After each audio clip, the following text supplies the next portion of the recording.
What's up, YouTube? Hey, I'm here with you today, and we're going to talk about the two pains in life. The two pains that we all deal with: the pain of regret or the pain of discipline. The pain of discipline. And you know what? We've all had things in our life that, I shouldn't have done that. I wish I never did that. Sometimes it's in relationships, sometimes it's financial decisions, but we make a decision, it's like, man, or we look back and reflect, and it's like, I shouldn't have done that. But then we have those times where it's like, I'm glad I did that. And that's that pain of discipline. That's doing what we should have done, what we should do, and we just show up for ourselves, and we show up in a good way. And so an example of that is like working out. It's like when you consistently work out, you feel good about yourself. It's like, man, I'm glad I did that. And so with today, we're going to talk about the pain of regret, the pain of discipline. And so when you look at your life, do you have more pain of regret, or do you smile because of the pain of discipline that you exercise, whether it's saving money, getting out of debt, or whatever that may have been? So today, as I look at my life, I reflect back. I don't know why it popped up in my head about the Epstein files, and that how we all have a file on us, all of us. And if somebody was there to record some of the things you said or did, we probably wouldn't have done it. Looking back, it's like I wouldn't even taken a picture with that person, because now we're guilty by association. It's like I shouldn't even done that. So when I was thinking about Mr. Epstein, I wasn't thinking about him so much in judgment, because we all know to do what he did, it was totally wrong. And we all know that to do some of the things that we have done is totally wrong. I should have never did that. But you can't change the past. We can't change what we did. The only thing we can do is change today and move forward. The thing is, if we're continuing in doing wrong, or we're going to continue to do right, or we're going to make a U-turn. A U-turn in the military is to do an about face. And they have a term called about face, is where you turn around and you go in the opposite direction of which you're going. So with that, as I look at what's going on in the world, what's going on in society, I come to understand there's a better way. And that pain of discipline way is the better way. What I mean by that, we can be free and get on the freeway. The freeway is being free of the way that we used to operate.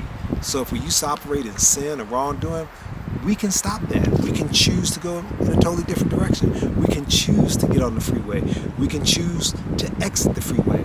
So when I look at life and like debt, it's a lot better being debt-free. When you don't owe no one, when you don't owe, say for example, on a car or a credit card debt, or you don't owe on your home, boy, that's a free way of living. And I'll never forget when I made that decision years ago, is that, hey, I've got to adjust my lifestyle a bit. I got to adjust it whereby I'm not living being a slave to the lender. And I'm not going to live that way. I'm just not going to.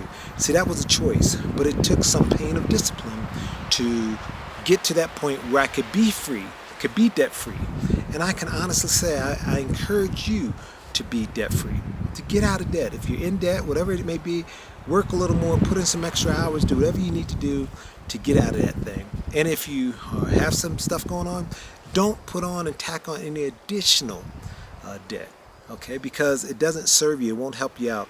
Matter of fact, it says in the word to owe no man except to love him.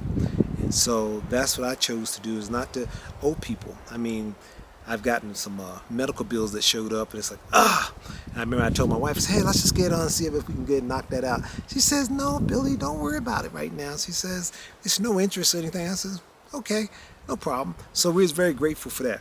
But anyway, think about what it would be like to be free of sickness. What if you're healthy? Some people will spend all their life to get wealth.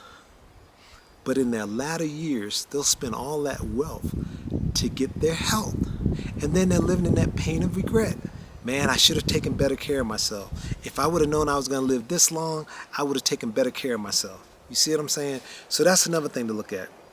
And so the thing is also is being free of stress. Do you have a stress-free life? Is your life stress-free?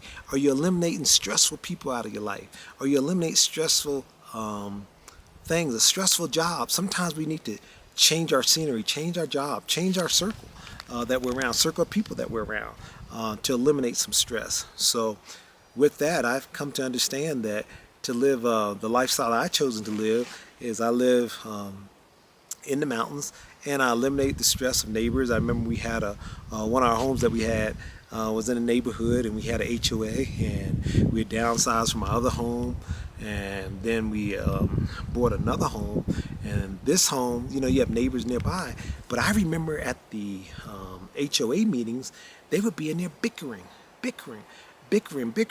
And even though your home is paid for, I told my wife, I says, we still got to pay the HOA, so we'll always have to pay that. And if it's $400 a month, that's $4,800 a year. That's $4,800. Excuse me. That's $48,000 in 10 years. $48,000. What could you do with that money? And so that was a decision that we made when we had sold that property, and I was very grateful when we did that. So anyway, I just want to share with you and to stimulate you to take and get on the freeway. The freeway, being debt-free, stress-free, sickness-free, and what else did I have here? And living free. Living free. Because when you're free, you're free. And one thing about being free, once you've been free, you don't want to put on no more shackles. Don't be a slave to nothing but a good habit. Be a slave to a good habit, not a slave to a bad habit. Because if you're a slave to a bad habit, you're going to have that pain of regret. If you're a slave to a good habit, you're going to have that pain of discipline, and you're going to be smiling more, you're going to be full of joy, and just embrace that. Embrace that. Imagine, close your eyes and imagine what it would be like if you didn't have any debts. You didn't have sin, the guilt of the past, because that's been forgiven. And your life is so much better now. That's my challenge to you. I almost died. I've said before, I've almost died a few times, and it's by the grace of the Most High that I'm here right now. And I can honestly say I live that stress-free life. And so, hey, with that, you guys have a great day, and I'll meet you on the next one. Okay? Talk to you later. Bye.